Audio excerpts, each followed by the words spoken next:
Afternoon to everyone.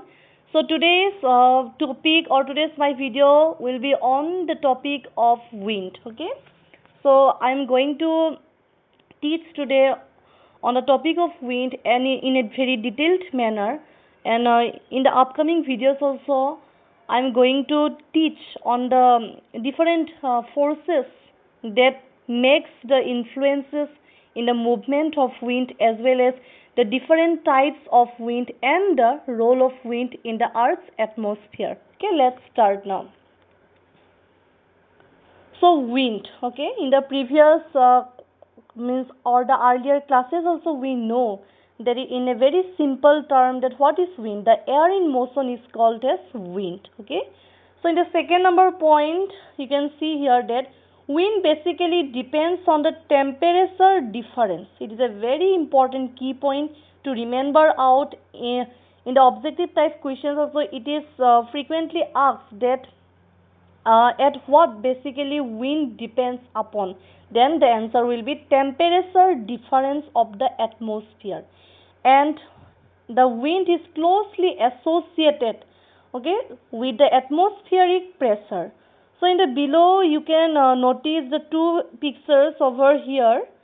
See, in the earlier videos also I have explained how when I explained on the introduction of the atmosphere, I have told you that we cannot see or feel air, but we are all surviving by sinking in the air, right? We are surrounded by air or wind from all directions. So here in the through the pictures, what we can notice that so through the movement of the trees, only we can just what we can just feel that yes, so there is the movement of wind. We can just predict from the examples, and there are again more another examples, but here I'm just trying to explain you through the movement of the trees, right? Third number point here we can just notice out that the air movement of a place, okay, so and its characteristics depends on many factors. It is very much important in the examination viewpoint that on what factors or how many factors are there that the air movement of a place depends upon. There are four. Just remember it. There are four interactive forces influencing the movement of wind in any place. So there are so to say that there are four or interactive forces that influences the movement of wind in any place. So point number one here you can see that pressure gradient force. So firstly I'd like to explain on the pressure gradient force. So point number one here, see the force generated from the atmospheric pressure difference on the movement of air, this is known as the pressure gradient. This is the definition that the force generated from the force that is generated by the atmospheric pressure difference.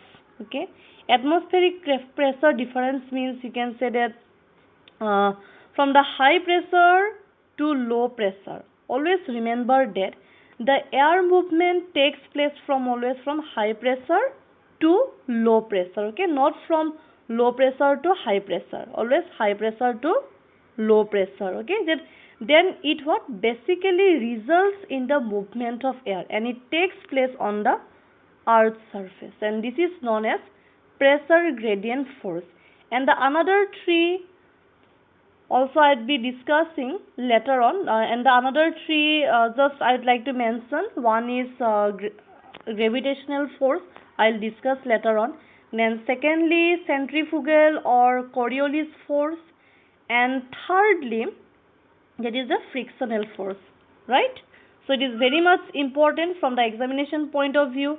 It may can ask in the objective type questions also, or in the just in the 2 marks in the short question also. So just remember that. So now second let's see the second point here. Okay, so as air movement takes place from high air pressure, high air density region, the pressure gradient between two places also determine the wind direction.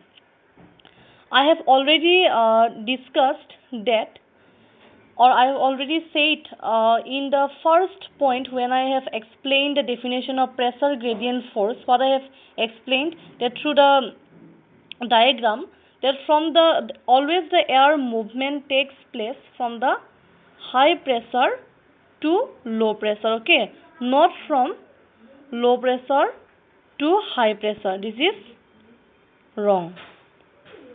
Okay, this is wrong. This is the correct one, right? So as air movement always takes place from high air pressure, high air density region, the pressure gradient between two places, that means between the high pressure and low pressure, what happens always determines the wind direction. It may come in the examination that what determines the wind direction. Then you have to just you can just write this point that as air movement always takes place from high air pressure to low air pressure, that is high air density region to low air density region, the pressure gradient between two places, that means two places, okay, so also determines the wind direction. If we see now in the third point that the direction in which pressure decreases, the pressure gradient is also measured in that direction. It means that by studying the pressure gradient of a region, we can know the direction and velocity of wind prevalent there. See, it is a very important point that how we can know the direction and velocity of wind that prevails in a region. What? By studying the pressure gradient of a region. Okay. So now the another next point is that the area where the pressure gradient is significantly low, the wind movement is almost zero. Okay, the area where the pressure gradient is significantly low, okay, where the pressure gradient is significantly low, then the wind movement is almost what? Zero. And the atmospheric condition of that region also remains calm. It is a very important that you have to just remember some key point that when the pressure gradient is low, then the wind movement is zero and the atmospheric condition remains calm, right? Then the another next point is that if such type of condition prevails over a large area, if such type of wind where the wind movement is zero, if such condition prevails over a large area, then what will happen? That the isobars, okay, isobars means what? Lines joining the places having equal barometric pressure. Barometric pressure means what? You can say that atmospheric pressure, okay. Barometric pressure means is the pressure within the atmosphere of earth, okay, and can be hardly seen in the map of, so it is not gradient, okay, it is the distribution in the pressure distribution, okay, it will be the distribution, okay. So now we have discussed about the pressure gradient force, okay. So and as I have in the first explanation I have told you that, so there are again another 3 points which I discuss on my later videos.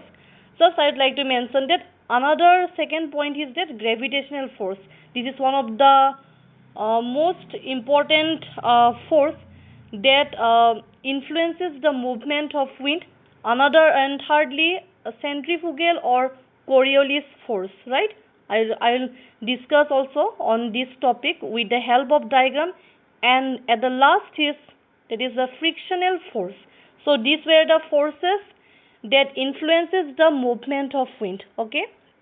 So if you have any doubt, or if you have any question regarding the pressure gradient force, then you can just comment me. And if you have any doubt regarding my explanation, you can just comment me, then I'll make sure you uh, to just clarify your doubt. Okay, if you are really benefited from this video, then please like, subscribe and share, and just press the bell icon. Okay, and thanks.